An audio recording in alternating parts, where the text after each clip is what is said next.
नमस्कार मित्रांनो, शोध सत्याचा या यूट्यूब चॅनलमध्ये तुमचे पुन्हा एकदा स्वागत आहे।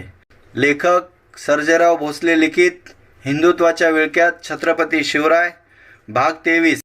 छत्रपती शिवरायांचे वैदिकीकरण आणि दैवतीकरण करण्याची प्रक्रिया ही काल परवा सुरू झालेली नाही।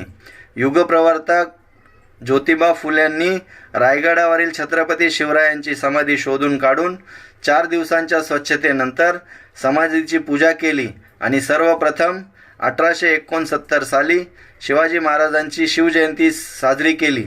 त्यावेळी सुद्धा ग्रामभटाने समाधीवरील फुले लाथेने उडवून लावली व शिवरायांच्या प्रतिमेची व समाधीची विटंबना केली। 1869 पर्यंत म्हणजे सुमारे 200 वर्ष भट ब्राह्मणांनी शिवराया बहिष्कार टाकलेला होता। बहुजनांच्या शिक्षणावर निर्बंध होते, परंतु इंग्रजांच्या राजवटीमुळे बहुजन समाजात झालेली जागृती मनुस्मृती किंवा इतर ब्राह्मणी धर्मग्रंथांना जुगारून महात्मा फुलेंप्रमाणे अनेक जण शिकले, शिवरायांना प्रेरणास्थान मानले। त्यामुळे राजघराण्यापुरते मर्यादित प्रेरणास्थान असलेले शिवराय समस्त बहुजन समाजाचे प्रेरणास्थान ठरले। शिवरायावर पोवाडे लिहिण्यात आले, अनेक पुस्तके लिहिण्यात आले, ग्रंथांचे लिखाण झाले। इथेच ब्राह्मणवाद्यांचा पहिला परंतु जबरदस्त धक्का बसला। मासाहेब जिजाऊ, शिवाजी महाराज, संभाजी महाराज त्यांना बहुजन समाजापर्यंत पोहोचू द्यायचे नव्हते। त्याऐवजी भटीछाप स्वराज्यद्रोही पेशव्यांचाच इतिहास हे त्यांच्या गळी उतरवायचे होते। नाईलाजाने त्यांनी ही प्रक्रिया खंडित करावी लागली आणि आपला मोर्चा शिवरायांच्या वैदिकीकरणाकडे वळवावा लागला। त्यासाठी शिवरायांची गोब्राह्मण प्रतिपालक अशी प्रतिमा तयार करण्याचे काम प्रथम त्यांनी केले। अस्सल म्हणून मान्यता पावलेल्या पत्रात तसेच राज्याभिषेक शक असलेल्या महाराजांच्या 29 पत्रात शिवराय स्वतःला क्षत्रिय कुलवंतस श्री राजा शिवछत्रपती असे म्हणवून घेतात।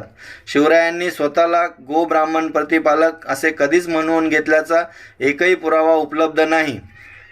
एका ब्राह्मणाने शिवरायांना तशी पदवी दिल्याचा उल्लेख मात्र आलेला आहे, तोही नंतर घुसळलेला असण्याची शक्यता नाकारता येत नाही।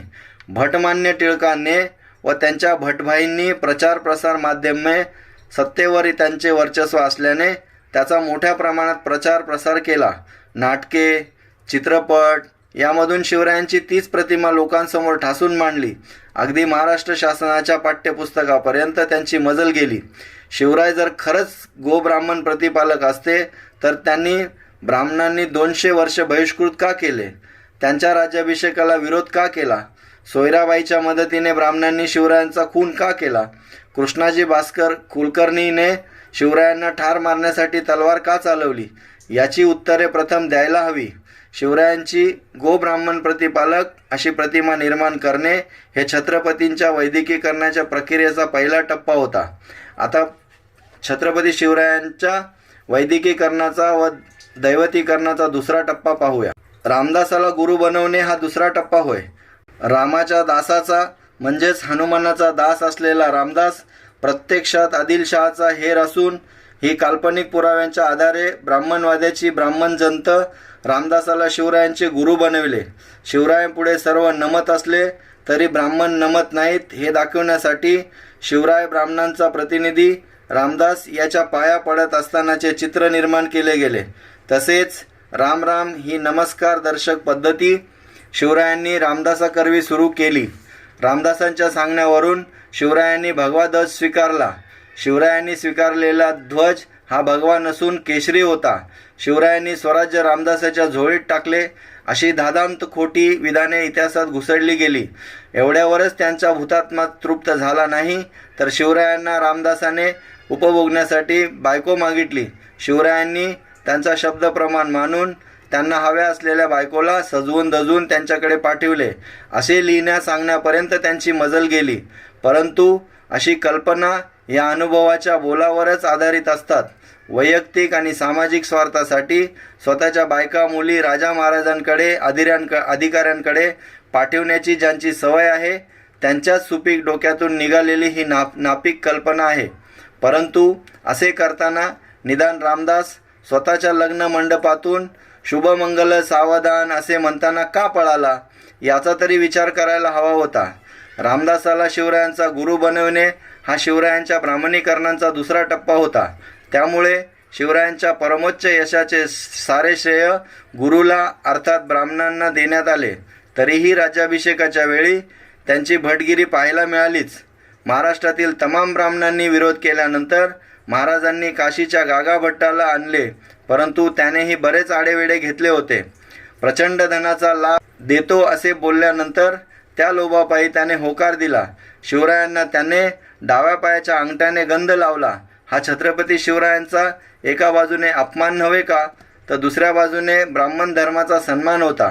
शिवरायांनी तलवारीच्या पात्यावर आणि गुणकर्मावर स्वतःला क्षत्रिय सिद्ध केलेले असतानाही गागा भट्टाने शिवरायांना राजस्थानच्या सिसोदिया घराण्याचे वंशज ठरवून त्यांना क्षत्रिय घोषित केले. पुढे सिसोदिया घराण्याचे लोक दासीचे पुत्र असल्याचा शोध या भटाने लावला. दुसरे असे की वादाला राज्याभिषेकाच्या वेळी हा गागा भट्ट शिवरायांना म्हणाला होता, राजे शिवाजी, तुम्ही आपल्या अंगाच्या शौर्याने व सुलतानाचा पराजय केला, आपला देश स्वतंत्र केला, तुम्ही सिंहासनस्थ होण्यास योग्य आहात. मुस्लिम सत्तेला आव्हान नि तुमच्या शौर्याचे पवित्र भूषण म्हणून तुम्ही सिंहासनावर बसा. आम्ही तुम्हाला पवित्र जलाने अभिषेक करून तुमच्या हिंदवी स्वराज्याला मांगल्य आणि पवित्र आणून देऊ. याचाच अर्थ शिवरायांनी सुलतानाचा पराभव केल्याने किंवा हिंदवी स्वराज्य स्थापन केल्याने, समताधिष्ठ समाज व्यवस्था निर्माण केल्याने आणि मराठी माणसामध्ये प्रचंड अस्तित्व व अस्मिता आणि स्वाभिमान निर्माण केल्यानेही हिंदवी स्वराज्य मंगल आणि पावित्र्य झाले नाही. स्वराज्याला मांगल्य आणि पावित्र्य प्राप्त झाले ते केवळ या भटाने स्वतःच्या घाणेरड्या हाताने शिवरायांच्या डोक्यावर पाणी ओतले, म्हणजेच अभिषेक केला.